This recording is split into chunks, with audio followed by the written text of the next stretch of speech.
मैं हमेशा सबकी मदद करता हूँ, या ये कहूँ कि लोग हमेशा मेरा फायदा उठाते हैं। पहली बात तो आप अहंकार के बैठे हो, मैं सबकी मदद करता हूँ। तुम में है क्या जो तुम मदद कर सकते हो? क्या है तुम में मदद कर सकते हो?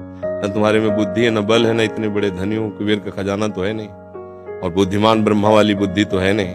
तो आप क्या मदद कर सकते हो किसी की? क्या मदद कर सकते हो? व्यर्थ का अभिमान क्यों रखते हैं? भगवान कृपा करके यदि किसी को एक लोटा पानी तुमसे पिलवा रहे हैं तो इस बात को ऐसे क्यों नहीं देखते हो कि भगवान कृपा करके इन रूपों में मेरी सेवा स्वीकार कर रहे हैं, मैं मदद। इसीलिए तो तुम्हें क्रोध आ रहा है, क्योंकि कामा संजायते क्रोधा, क्रोधा स्मृति विभ्रमा, स्मृति भ्रंशात बुद्धिनाशो, बुद्धिनाशात प्रणश्यति। तुम ये कामना किए बैठे हो कि मैं दूसरों की सेवा करता हूं और दूसरे मेरी बात नहीं मानते, मेरी ये सेवा नहीं हुई। तुम उनसे सम्मान चाहते हो।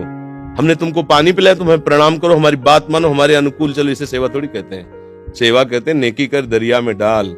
सेवा कर दी, अब तुम गाली भी दोगे तो हमें स्वीकार है। तुमने जल पी लिया, आनंद से तुम मस्त रहो, हमें गाली दोगे कोई परेशानी नहीं। इसे कहते सेवा। सेवा करके सामने वाले को झुकाने की बात आना, उसे सेवा नहीं कहते। पहली बात, गलत हो आप, तभी आपके अंदर क्रोध आता है। यदि आप गलत नहीं होगे तो आपके अंदर क्रोध नहीं आएगा।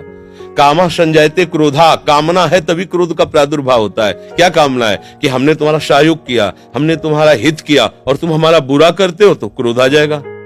अगर तुम हित कर रहे हो तो तुम्हारा बुरा कौन कर सकता है त्रिभुवन में? किसी की ताकत नहीं। हमारा कर्म ही बुरा हमारे सामने आता है। जैसे हम अभी वर्तमान में वो पाप नहीं किए जिसमें हमारे ऊपर ब्लेम लगाया गया है। इस समय तुम बिल्कुल निर्दोष हो, लेकिन वो दोष जो तुमने गुप्त रूप से किया तुम्हें बख्शेगा नहीं। तुम लाख जगह रो, लाख जगह तुम प्रार्थना करो, वो तुम्हें दंड दे के रहेगा। कर्म बड़ा बलवान होता है। तो पहली बात तो ये छोड़ो कि आप किसी का हित करते हो। बात ये सोचो कि भगवान कृपा करके हमसे हित करा रहे हैं, और किसका? वही इन रूपों में आ रहे हैं। आप उनको मनुष्य समझकर, अपने को बड़ा समझकर, फिर दोष हो जाएगा। शास्त्र की बात मानो। भगवान कह रहे हैं मैत्रः करुण एव च, लेकिन निर्ममो निरहंकारा। सबसे मित्रवत व्यवहार करो, ममता न करो, सबको सुख प्रदान करो, लेकिन अहंकार न करो। ये अहंकार ही तो क्रोध रूप में परिणित हो रहा है भैया। दोष को खुद पकड़े हुए हो, दूसरों पे दोष देखते हो, कैसे सुधार होगा? बात सुनो, यहां मुंह छुपरी बात नहीं होगी। तस्मात् शास्त्रम प्रमाणम ते कार्याकार्यो व्यवस्थित हो। सही बात सुनने के लिए भी छाती में बल चाहिए। बोलने की तो बात जाने दो, सही बात सुनने के लिए हमारे अंदर बल चाहिए। अगर तुम इस बात को सुन ले, समझ गए, तो तुम गृहस्थ में रहते हुए भी महाशक्तिशाली बन सकते हो। पर आज हम क्या है कि शक्ति खुद अपनी खो रहे हैं, इसीलिए क्रोधित हो रहे हैं। कमजोर क्रोधित होता है, बलवान क्षमावान होता है।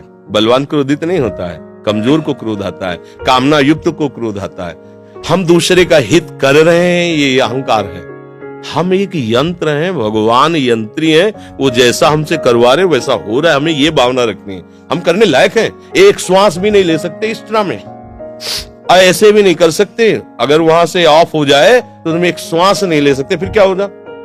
एक कदम नहीं चल सकते, फिर क्या होगा? तो बात समझिए। आपसे